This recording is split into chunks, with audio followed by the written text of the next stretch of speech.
नए साल में भी पोस्टर वार जारी है। इस समय हम समाजवादी पार्टी के मुख्यालय के बाहर खड़े हैं और यहाँ पर एक पोस्टर चिपका है जिस पर लिखा है नववर्ष की आप सभी को बधाई, बाबा साहेब का अपमान करने वालों की होगी 2027 से विदाई। नीचे नाम लिखा है मोहम्मद इखलाक, नेता समाजवादी पार्टी।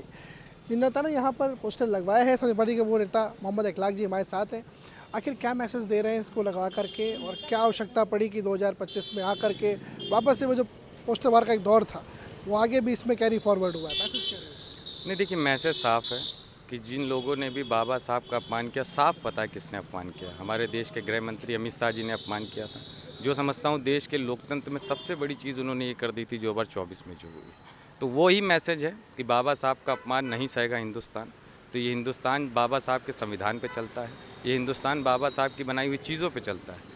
वो भारतीय जनता पार्टी जो एक वक्त पर संविधान ख़त्म करना चाहती थी, वो भारतीय जनता पार्टी जो दलित पिछड़े अल्पसंख्यकों को परेशान कर रही है, अब वो भारतीय जनता पार्टी आ गई है बाबा साहब के अपमान में। तो इनको ना तो दलित पिछड़े वंचित शोषितों से कोई मतलब है, ना तो इस देश के संविधान को ये मानते हैं। अब ये बाबा साहब के अपमान के भी पीछे नहीं हटते। तो हमारा मैसेज साफ है कि अमित शाह जी को इस्तीफ़ा देना चाहिए और पूरे जिस सदन में इन्होंने बाबा साहब का अपमान किया है उसी सदन में इनको माफ़ी मांगना चाहिए। यही हमारा संदेश है। जब तक माफ़ी नहीं मांग लेंगे, जब तक इस्तीफ़ा नहीं दे देंगे समाजवादी पार्टी आदरणीय अखिलेश यादव साहब, हम सब मिलकर बाबा साहब के सम्मान की लड़ाई लड़ते रहेंगे। जी, आप कह रहे हैं कि उन्होंने अपमान किया है, पर अगर भाजपा की बात करें तो वो कहते हैं सबसे ज़्यादा जो सम्मान है बाबा साहेब को वो उनके ही शासनकाल में, उनके ही कार्यकाल में मिला है।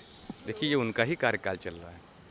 सदन जब चल रही थी तो अमित शाह जी देश के गृह मंत्री हैं, मोदी जी प्रधानमंत्री हैं, उत्तर प्रदेश में भी इनकी सरकार है, तो कार्यकाल तो इनका ही चल रहा है। अपमान इन्होंने अमित शाह जी ने ही किया और सदन के अंदर किया। तो किस तरह की बातें ये कर सकते हैं कि उन्होंने सम्मान देने की बात किया? आपको भी याद होगा कि विपक्ष जब धरना प्रदर्शन कर रहा था बाबा साहब की फ़ोटो लगा के, तो यही भारतीय जनता पार्टी अपनी ट्विटर हैंडल फ़ोटो बदल देती है, बाबा साहब की फ़ोटो की जगह कोई और फ़ोटो लगा देती है। ये इस तरह का काम करना चाहते हैं। तो ये तो बात ना ही करें सम्मान देने की। बाबा साहब के जो संविधान बदलने वाले लोग जो थे वो बाबा साहब के अपमान करने में पीछे नहीं, और ये हड़बड़ाए हुए हैं, बौखलाए हुए हैं, जिन्होंने बहुत बड़ी गलती अब कर दी है, जिसका खामियाजा इस देश और प्रदेश की जनता इनको 27 में और उससे पहले भी इनको देने का काम करेगी। बहुत शुक्रिया बात करने के लिए।